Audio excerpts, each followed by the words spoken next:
How's it going, everyone? This is Tennyson and Champasak, and I'm with Angie Johnson and Stephen George, and we're here to talk about onomatopoeia. For everyone who doesn't know who onomatopoeia is or what it is, what can you tell us about it? What is onomatopoeia? It's actually a Chinese word, really, and what it means, it's just a bunch of people coming together to do various things, and that's about as specific as I can make it. It was really like an idea that started out about, what, a year and a half? Almost like 2 years ago, prior to actually us coming to UT Dallas. And it was just, it was an idea I had in my head, you know, sitting in high school and various things like that. Like, you know, it'd be kind of cool if like a bunch of people came together and just did stuff because they did it. It's this very free-flowing type of expression. And that's basically what I can say about what it actually is. Because that's what it is. It's expression in the rawest form, like cane sugar, kind of. So when building an organization, what was the hardest part about it? Definitely the hardest part, starting it and all the way through, is dealing with the bureaucracy, because we had this great idea, right? The idea was not the hard part. The hard part was making it come to fruition and forcing it through all of these, like, oh, you have to do this, you have to do this, like basically just jumping through hoops. It's really tough because you have this amazing idea. And was there something like different about your group that didn't let it go through the normal process? Risk? Well, not so much not going through the normal process, but risk is kind of a big deal because we're doing these improv things, and because it's improv, that's not what necessarily the university wants to hear, is, oh, we're going to go and do this random thing, and we don't exactly know everything that's going to happen because it's improv. Right. So what were you hoping to provide to students when bringing this up? Actually, to be honest, when I thought of the idea, what I really wanted to do was be a hooligan. I really wanted to be a hooligan, and coming into UT Dallas, you know, as a freshman. So was it that change factor? It might have been that, but it might have been the culmination of like prepubescent urges and things like that. Just coming in really and saying, well, you know, what can I do to make this campus more of a campus? Because it's a great research institution, and we have like a flaming sperm as a mascot. That's kind of cool, kind of kinky, that type of way. But like, you know, when we came in back in fall, right, fall of '08, there wasn't like, you know, it wasn't as lively as it is right now. So I guess if anyone's watching the video right now and like, well, you know, it seems like a very robust and up-and-coming campus. It wasn't like that back in '08. Is there anything you learned from other organizations being run, like as far as like the well-developed? I think that at this university, the leaders of all organizations tend to have like, they're kind of like a really intense like respect for each other. And like I was talking about the bureaucracy early, there are so many different hoops you have to jump through for the bureaucracy. And it's like you don't have time to learn how to jump through them all. So you learn how to jump through like 3 different things. Like you learn how to, like, we did the, we made our, whatever, the tax ID number and like all this different stuff. So you learn how to do that. And with the other leaders of the other organizations, they've done other things. So it's kind of this big communication that goes on where, well, I know how to do this, well, I know how to do this, and then you kind of exchange information that way. It's kind of like a big brothers, big sisters type of thing. As far as surprising people, what were you surprised by yourself? Okay. Well, actually, we were surprised by a variety of things. When we first started out, like, you know, Angie said we had 15 people, and we were in her apartment for the meeting. We were in her apartment for the inaugural meeting, and that for that semester, really, we weren't able to procure an actual room. We were surprised by how quickly the idea kind of actually spread. Once we put like the Common Cafe video online, and it was a very modest turnout, that type of thing. I think we got like one Asian guy to inquisitively raise his eyebrow or something, so that's kind of good. Whoever he is, you know, hello. How many views did you get on that video at first? I think actually, to be honest, like that is the most watched video we've ever had.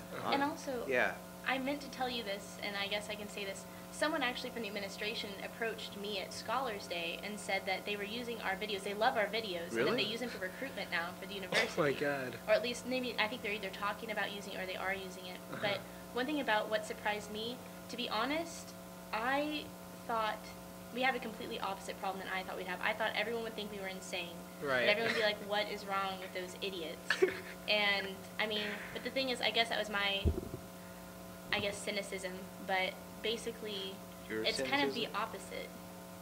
It's the opposite because now we have trouble getting people to come. It's like so many people want to be on board. They want to ride our coattails. People put it on their applications. They're like, oh yeah, I'm an onomatopoeia. It's like you've been to one event. And I don't have a problem with that because it is a group for everyone. Right. But it's just kind of the opposite. That's what I was surprised about. To just answer or finish answering the question, when we started out, what I was surprised was just how quickly the idea caught on. People were talking about it. I remember like one or two of my professors like, hey, are you in that group? Because there was that weird thing that went on. And then we made the paper, and pretty soon it was like we're kind of like, you know, we're like that new indie up-and-coming band from the south side of New York, and it's like, who are they? You know, what are they doing? And now we're kind of like, you know, we're in the stratosphere, and we're just really trying to come down to ground to see where we want to go with this. And it's very humbling to have taken the journey. Going from like having a lot of people and being very, very big, and to now we've come down to size, and like Angie said, we do have the coattail problem at this point. People riding coattails. But I think at the end of the day, if we market this as something that's really, really cool, very fun, and very defining of like the college experience, which is kind of like, you know, study, but at the same time go out and have a blast because you can, the whole Freddie Mercury type of thing, then you know, the group will continue to sell itself, and it will be no shortage of members to carry it on. So starting with the stunts now, it's what you're famous for, I guess you can say. How does it start? Well, it's usually I think of something, and then I give them the idea, and they just think about it further. Don't. Okay, you were waiting for me to butt you in there. Yes, Okay. I see that. Okay. No, the way it starts actually is that someone comes to the meeting. Usually the person comes to the meeting because they have a dream, that they really, really want some specific crazy thing. They've always wanted to do it. They come and present it. Half the time it's just shot down and it's like, wow, there's support groups for people like you. It's not that You way. have to be harsh, you know, democracy, Tony. No, they don't say that. It's not like that. I mean, that's obviously an exaggeration. But people come in and just, but then kind of from there, the democracy takes over, where like someone will say an idea and everyone will be like, that's a great idea. And actually we have now, we just recently have accumulated, we have a notebook that we keep all the stunt ideas in. We have a one full sheet of paper full of stunt ideas from our whole history. And so that's usually where it starts. It's from members, also videos from previous colleges doing different things, and Improv Everywhere, a lot of our ideas come from them. But then from there we just kind of vote on it, and it just whatever people feel like that particular day. And that's how stunts are envisioned. As far as how they implemented, well, I guess we use the F word at that point, Facebook. We just Facebook it at that point and make events, you know, come up with a very cool picture, like for the banana phone thing we had, I think we had Samuel L. Jackson. Yeah, we had Samuel L. Jackson, like, you know, with a banana.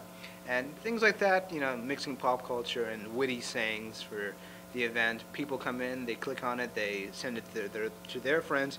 Whether or not that's indicative of higher turnout, we can only see. But I think that if the stunt is pretty good, between the democracy that we have and coming up with the stunt ideas, and the Facebook implementation and everything else, we usually do get a sizable turnout, and it's pretty good. As far as the most people we've ever had go through is obviously the haunted house, and that took a whole month of planning. Yeah. Well, so I guess the haunted house was an atypical stunt, though, in the sense that it was planned. And it lasted for a few hours, so you couldn't have missed it. Okay. But I think the best thing we've ever done, or the most turnout rather, was the banana phone. And I know this because like I had like 2 bananas left. After buying about 60 bananas, there were 2 left. So if my math is right, we had like 100 people turn out, and it's ridiculous because that's great math, right? People. Yeah, I will rule the world with that. No, and we had a lot of people come by and like, hey, what are you guys doing? What are you? We're on Onomatopoeia. There's people in there with bananas. What are they doing? It's crazy. Oh my gosh. I'm like, well, if you want a banana, just go in and talk. And I kid you not, there were about 10 to 12 people who I believe hopefully went in and just went along. And so the thing is, we planned that like a week and a half or something. That wasn't even a week and a half. Really? That was your idea, Tony. It was. It's a great So idea. I guess you should be answering that. No, it was actually it was a very short time frame compared to some of the things that we have. But and to be honest, I don't think it's so much the degree of time, but just the beauty of the idea. How many people